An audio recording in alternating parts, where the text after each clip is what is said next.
L'invitée politique de 15 aujourd'hui, c'est Emma Rafovitch, présidente des Jeunes Socialistes et 8e sur la liste du Parti Socialiste pour les élections européennes. Bonsoir. Bonsoir. Notre émission et notre radio s'adressent aux jeunes. Pourtant, votre tête de liste, Raphaël Glucksmann, vous en envoyez-vous. Est-ce qu'il ne voulait pas venir parler à la jeunesse? Est-ce qu'il avait peur de nous? Je ne crois pas. Moi, je sais même que Raphaël Glucksmann, il fait beaucoup confiance aux jeunes. Et donc, je pense que pour parler aux jeunes, il a voulu faire confiance à des jeunes. Et il en a beaucoup sur sa liste. On est la liste de gauche avec le plus de jeunes de moins de 30 ans. On en a 15. Et j'ai la chance d'être 8e sur cette liste. Et moi, je suis très heureuse qu'il m'ait fait confiance pour ça. Et j'espère qu'il sera satisfait quand il écoutera l'émission.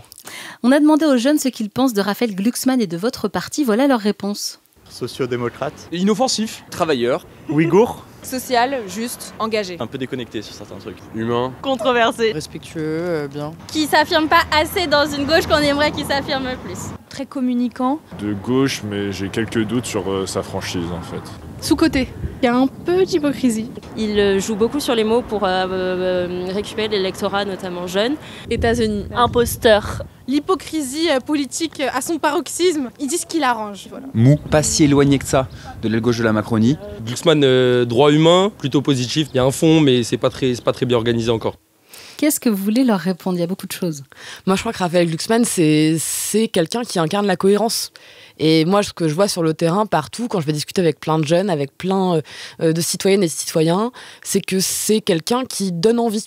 Aussi, sans doute, peut-être parce qu'il ne ressemble pas à d'autres membres de la classe politique, comme on l'appelle souvent. On nous dit qu'il ressemble à la Macronie. Non, moi vraiment, je crois pas. Raphaël Glucksmann, c'est quelqu'un qui s'est engagé pour la cause des Ouïghours. C'est quelqu'un qui a fait connaître, d'ailleurs, cette cause à beaucoup de jeunes. Moi, je me souviens de plein de personnes qui sont arrivées au sujet politique grâce à Raphaël, grâce au sujet qu'il a amené sur le terrain des réseaux sociaux. C'est un des responsables politiques le plus suivi. Et il a cette cohérence, il a cette sincérité. Moi, je trouve que c'est un homme politique qui fait du bien. Après, moi, je sais très bien que certains ont des doutes, mais j'espère sincèrement qu'on va les convaincre. Quand je vois ce qu'il a fait au Parlement européen sur, par exemple, l'interdiction de l'importation des produits issus de l'esclavage, quand je vois ce qu'il a fait sur la lutte contre les ingérences étrangères, notamment en rapport avec la Russie, c'est un homme politique qui aujourd'hui est interdit de séjour en Chine à cause des combats qu'il a menés. Moi, cette sincérité-là, je la vois et je la trouve forte. Après, je crois aussi qu'il y a eu de grandes campagnes de désinformation qui ont été faites sur Raphaël Glucksmann.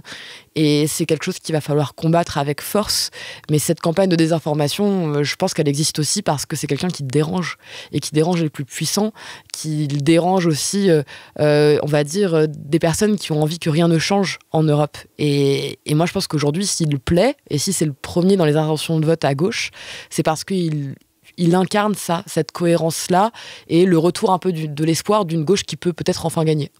76% des 18-34 ans n'ont pas l'intention d'aller voter. Comment les convaincre de se déplacer? Moi, je pense qu'il faut absolument aller voter, qu'il faut venir, parce que ce vote du 9 juin, c'est un vote historique.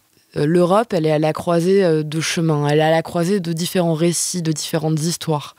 Moi, j'ai 28 ans, je suis jeune, mais je suis plus forcément toute jeune non plus.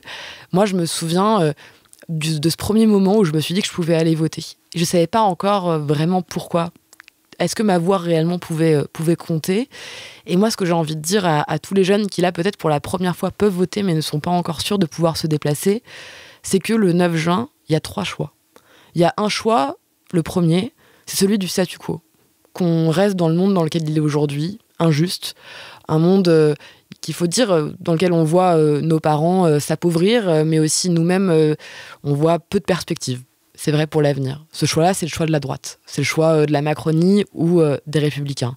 Le deuxième choix, c'est celui de l'extrême droite, celui du recroquevillement, d'une Europe qui ne veut se recentrer que sur une couleur de peau, que sur une religion, une Europe qui finalement rompt avec ce qu'elle a toujours été, avec le récit des Lumières et de l'émancipation.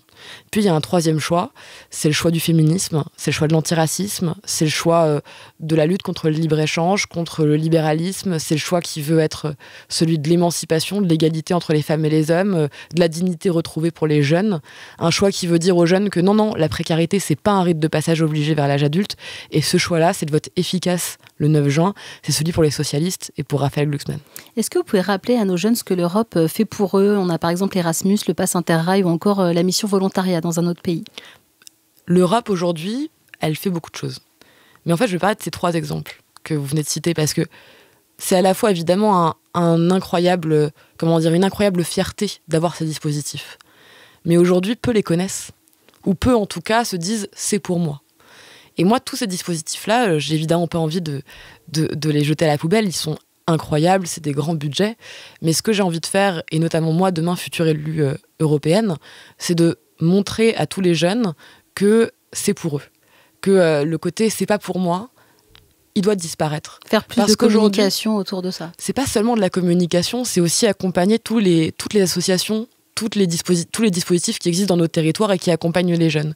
Vous savez, moi, je me balade beaucoup lors de cette campagne, c'est une belle campagne, et partout où je vais à la rencontre de jeunes qui sont volontaires européens, ou de jeunes qui font des Erasmus, mais surtout de structures, d'associations, de MJC, d'Europe Direct, comme on les appelle, qui font de l'accompagnement. Et parfois, c'est 2-3 personnes pour tout un département qui vont aller sur les forums d'associations, qui vont aller à la rencontre de lycéens et qui vont essayer de leur raconter comment est-ce que ça marche. Et on sait que ça peut bien marcher. Hein. C'est des bourses conséquentes. Quand on parle du volontariat européen, c'est des logements, des frais aussi de bouche qui sont pris en charge pendant entre quelques semaines ou 9 mois. C'est des dispositifs qui sont importants. Donc maintenant, le sujet, c'est comment est-ce qu'on accompagne davantage ? Comment est-ce qu'on dit « si, c'est pour toi ». Comment est-ce qu'on peut dire aussi que c'est valorisé dans un cursus d'enseignement supérieur ou sur un CV ? Ça va être le défi des prochaines années et ce sera le mien. Que propose précisément Raphaël Glucksmann pour les jeunes ? Est-ce qu'il y a quelques mesures précises ?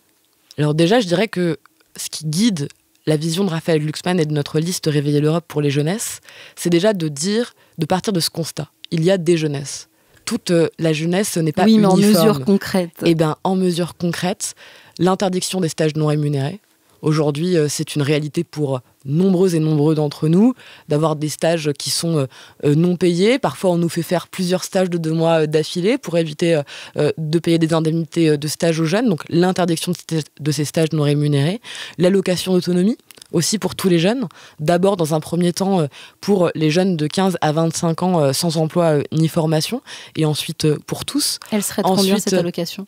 Elle sera à hauteur du revenu médian du revenu médian de chaque pays, mais c'est à construire. On a beaucoup de modèles qui existent, notamment dans les pays du Nord. C'est une mesure qu'on avait portée avec les socialistes en France. On va la porter dans toute l'Europe. Et ensuite, vous savez, pour les jeunesses, c'est une question de comment est-ce qu'on survit. Et une fois qu'on a le ventre plein, c'est comment est-ce qu'on arrive à s'émanciper ? Comment est-ce qu'on voyage ? Comment est-ce qu'on se cultive ? Et ici, on est aussi sur une radio où on parle de culture. C'est le pass culture européen. C'est parler de culture partout. C'est parler de voyage. Nous, on a envie de créer un pass écorail européen pour pouvoir voyager, développer les mobilités. Et puis, c'est aussi ne pas oublier les jeunes qui sont, par exemple, dans les Outre-mer. Nous, on a la chance, avec les jeunes socialistes, d'avoir beaucoup de militants, par exemple, à La Réunion. Eh bien, c'est aussi faire en sorte que les jeunes qui habitent là-bas puissent se sentir européens au quotidien avec des aides spécifiques et avec un accompagnement spécifique. Les sondages placent Raphaël Glucksmann autour de 14%. Il talonne la candidate de la majorité, Valérie Ayé. Est-ce que c'est une satisfaction pour vous ? Ce sera une satisfaction le 9 juin quand on aura réussi à incarner l'alternance face à l'extrême droite. Moi, ce que je vois, c'est que, et moi comme beaucoup d'autres jeunes, moi j'ai voté Emmanuel Macron au second tour des présidentielles en 2017 et en 2022, parce que je ne voulais pas voir l'extrême droite gagner. Ce choix-là, je ne le regrette pas. Par contre, ce que je sais, c'est que la Macronie n'a pas réussi le pari qu'elle s'était fixé en voulant être un barrage à l'extrême droite. Elle voulait être barrage, elle a été passoire, elle laisse tout passer, elle a écrit une loi immigration sous la dictée de l'extrême droite, préférant introduire dans la loi la préférence nationale, aussi choisissant des débats comme celui sur l'AME ou celui sur les cautions de retour pour les étudiants étrangers. Moi, j'en veux beaucoup aux macronistes qui...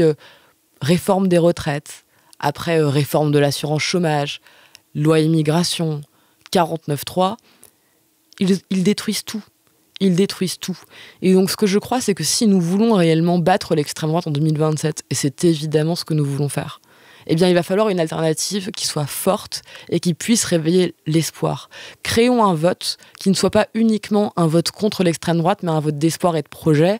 Et celui-là, je le crois, sera celui pour la gauche. Alors, vous tapez beaucoup sur la Macronie depuis le début de cette interview, mais Valérie Ayé affirme que Raphaël Glucksmann et elle votent à 90% de la même façon au Parlement européen.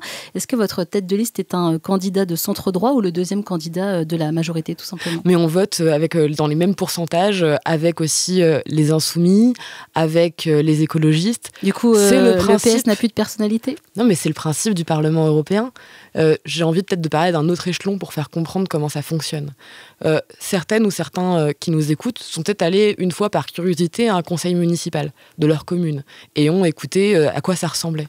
La réalité, c'est que l'opposition vote la majorité des délibérations qui sont posées au débat, parce que la plupart des choses sont techniques, sont réglementaires et ne sont pas des choix politiques. Mais là, vous les dites, débats, voter pour nous, c'est faire une autre Europe que la Macronie, alors que vous votez à 90% comme la Macronie. Mais déjà, il y a un problème, la Macronie ne dirige pas aujourd'hui l'Europe, ce sont les... Non, mais Valérie Ayé, elle la représente et votre candidat vote quasiment tout comme elle. Il y a un problème.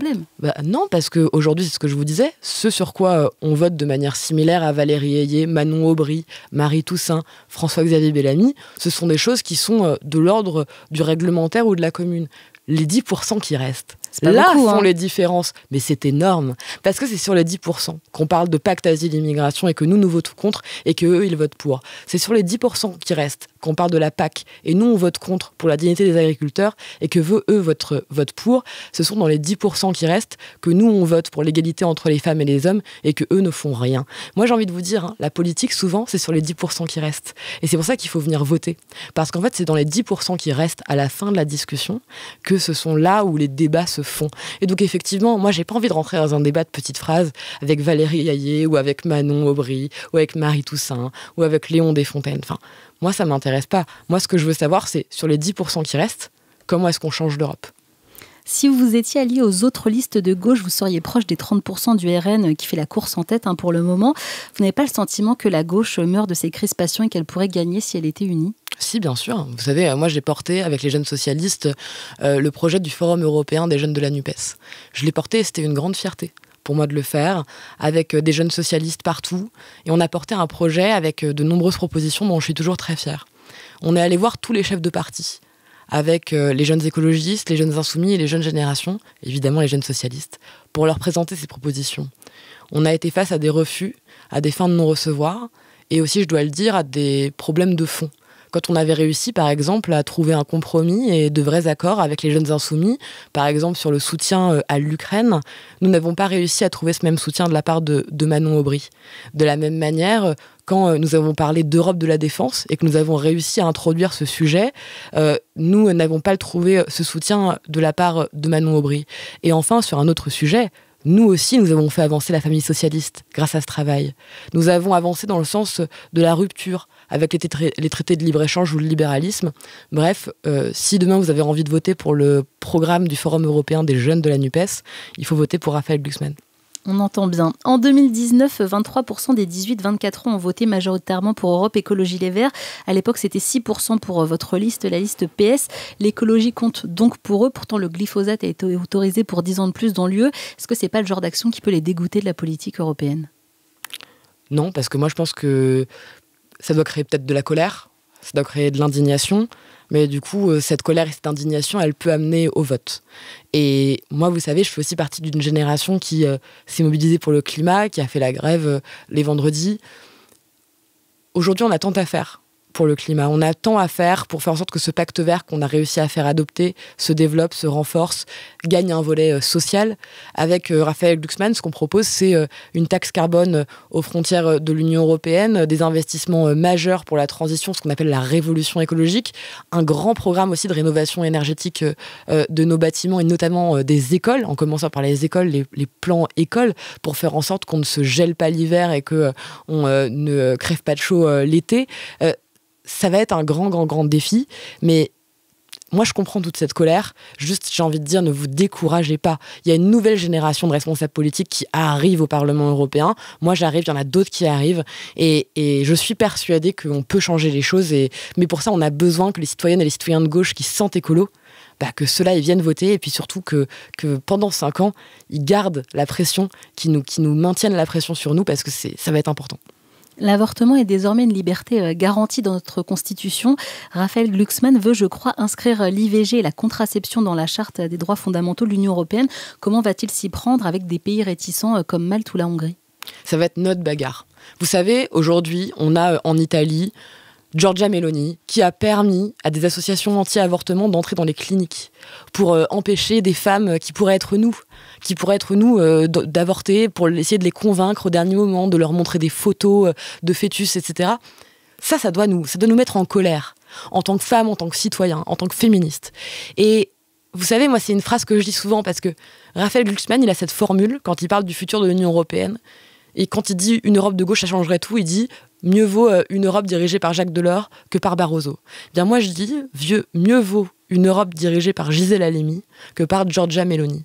Le choix du 9 juin, c'est aussi un choix féministe. On peut faire la clause de l'européenne la plus favorisée, qui était un des combats politiques de Gisèle Halimi, c'est-à-dire de faire en sorte que chaque conquête pour les droits d'une femme, n'importe où en Europe, devienne la conquête de toutes les femmes. Et l'inscription de l'IVG dans la Charte européenne des droits fondamentaux, c'est faire en sorte que la victoire que nous, on a gagnée, nous, femmes françaises, en inscrivant dans la Constitution l'IVG, ce soit la victoire de toutes les européennes. Alors oui, c'est pas simple. Il y a plein de pays dans lesquels aujourd'hui on est attaqué en tant que femme, où les personnes LGBTQIA+, aussi sont attaquées, où les migrants sont attaqués, où les pauvres sont attaqués. Ça, c'est vrai. Et c'est le même message que j'avais finalement pour tous ceux qui ont peur pour le climat. Il ne faut pas se décourager. Le meilleur moyen de faire gagner tous ces gens qu'on n'a pas envie de voir gagner, c'est de ne pas mener la bataille culturelle. Or, il faut qu'on assume, il faut qu'on dise les termes. Oui, on est féministe, oui, on est antiraciste. Et on va gagner. La directive européenne sur les violences faites aux femmes ne propose finalement pas de définition commune de la notion de viol, notamment à cause de la France qui n'a pas validé le texte qui faisait de l'absence de consentement un élément central. Qu'est-ce que vous en pensez quand on sait qu'en France, une femme est victime d'un viol ou d'une tentative de viol toutes les 7 minutes ? Je pense que ce qu'a fait Emmanuel Macron est honteux, que ce qu'a fait Éric Dupond-Moretti également. Et je trouve aussi que c'est d'une hypocrisie totale. Quand, quelques semaines seulement après avoir refusé au Conseil cette définition européenne du viol, Emmanuel Macron dit « Ah bah peut-être qu'il faudrait penser à la notion de consentement et que peut-être on devrait l'introduire dans la loi », quelle hypocrisie. Et moi, ce que je crois, c'est que c'est un combat d'ailleurs qui est commun à beaucoup de féministes à gauche, et ça va être un de nos combats pour la suite. On a vu en Espagne, notamment grâce au gouvernement de Pedro Sánchez, au gouvernement socialiste de Pedro Sánchez, qu'on a réussi à mettre le paquet au niveau de la justice, au niveau de la police, sur la lutte contre les violences. On doit absolument s'inspirer de ce qui se passe là-bas, à la fois en adoptant une nouvelle définition juridique du viol pour permettre aux femmes enfin d'être protégées par la loi, mais aussi en mettant le paquet budgétairement sur ce qu'on peut faire pour lutter contre les violences, dans la justice, dans l'éducation, dans la police. C'est un combat qui est large, mais si on veut réellement faire en sorte qu'on soit protégé, eh bien il faut en faire en sorte que tout ce qui nous entoure et nos services publics puissent nous protéger. Presque chaque semaine, ici, on parle de la santé mentale des jeunes. On sait qu'ils ont été très touchés, notamment avec la pandémie de Covid qu'on a vécue. Mais il n'y a toujours pas de stratégie européenne en matière de santé mentale. C'est grave quand même. C'est très grave. Aujourd'hui, on l'a vu au moment du Covid. On l'a vu depuis le Covid particulièrement, même si ça ne date pas uniquement du Covid, mais ça l'a révélé. On va dire ça a été un moment de révélateur de cette crise. Il faut faire beaucoup plus. Déjà, lever le tabou sur le sujet de la santé mentale, et puis ensuite inscrire cette question à l'agenda de tous nos sujets en termes d'éducation et d'enseignement supérieur. Aujourd'hui, ce qu'on propose avec Raphaël Glucksmann, c'est notamment d'introduire dans la visite médicale annuelle le sujet de la santé mentale, mais aussi de permettre que par le coût, il n'y ait plus de barrières, notamment en permettant des rendez-vous à 1 €, etc. Alors, c'est des stratégies qui vont mettre sans doute du temps. Des rendez-vous à 1 € chez un psychologue ? Oui, tout à fait. Aujourd'hui, je pense qu'aujourd'hui, il faut qu'on aille beaucoup plus loin, honnêtement, et que ça va sans doute passer par beaucoup de discussions, beaucoup de débats avec des pays qui aujourd'hui ont des politiques qui sont diverses, mais aujourd'hui, faire en sorte que les jeunes, mais aussi les moins jeunes, soient accompagnés quand ils sont confrontés à de la dépression, à de l'anxiété, mais aussi à des burn-out dans le monde du travail, il me semble que c'est une stratégie essentielle pour nous demain. Concernant le numérique, le Digital Services Act est entré en vigueur. Amazon, Facebook, Google, Instagram, Snapchat, TikTok et X doivent se conformer à cette législation européenne et mieux réguler leur contenu. Mais quand on voit les problèmes de cyberharcèlement, la difficulté à réguler les contenus porno et l'augmentation de la pédocriminalité, est-ce que l'Europe est assez sûre pour nos jeunes Internet, est assez sûr pour nos jeunes? Moi, ce que je pense, c'est qu'il y a deux sujets. Il y a Internet et ensuite il y a les plateformes.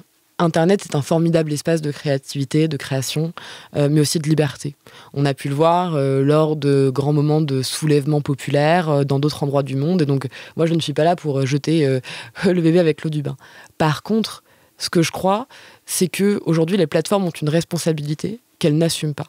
Et dans la droite lignée d'ailleurs des combats qu'ont menés les sénatrices et les sénateurs socialistes, je pense notamment à Sylvie Robert qui est notre sénatrice d'Ille-et-Vilaine, il faut qu'on puisse imposer aux plateformes la responsabilité d'être éditeurs et non pas uniquement hébergeurs.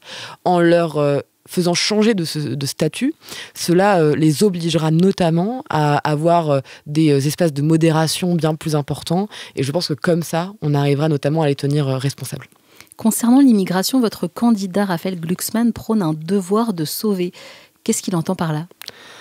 Aujourd'hui, en Europe, on a une agence qui s'appelle Frontex, qui ne respecte pas l'article 33 de notre Convention de Genève. Dans cet article, il est indiqué qu'il y a un droit de non-refoulement pour toutes les personnes demandeurs d'asile. Or, Frontex, plutôt que sauver, pousse. Et quand on pousse dans la Méditerranée, on tue. Aujourd'hui, on a des milliers de personnes qui meurent dans le désert du Sahara, mais aussi dans la mer Méditerranée parce qu'ils fuient, parce qu'ils veulent rejoindre l'Europe. Alors oui, moi je le pense, pour le sujet de l'immigration, nous avons deux grands axes à développer.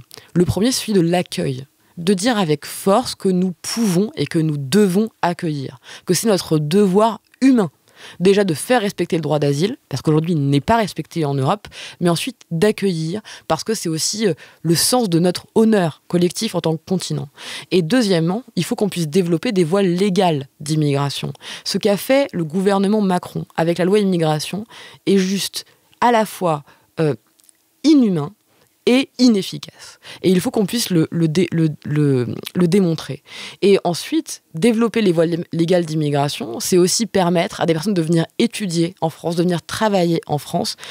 Giorgia Meloni, elle avait dit immigration zéro, et puis après, elle l'a régularisé. Il faut qu'on arrive à dire que l'extrême droite, la droite, quand ils parlent d'immigration zéro, ce sont eux qui ne sont pas crédibles. Il faut évidemment organiser les choses, il faut répartir les efforts. Mais notre premier devoir, c'est un devoir humain et celui de l'accueil.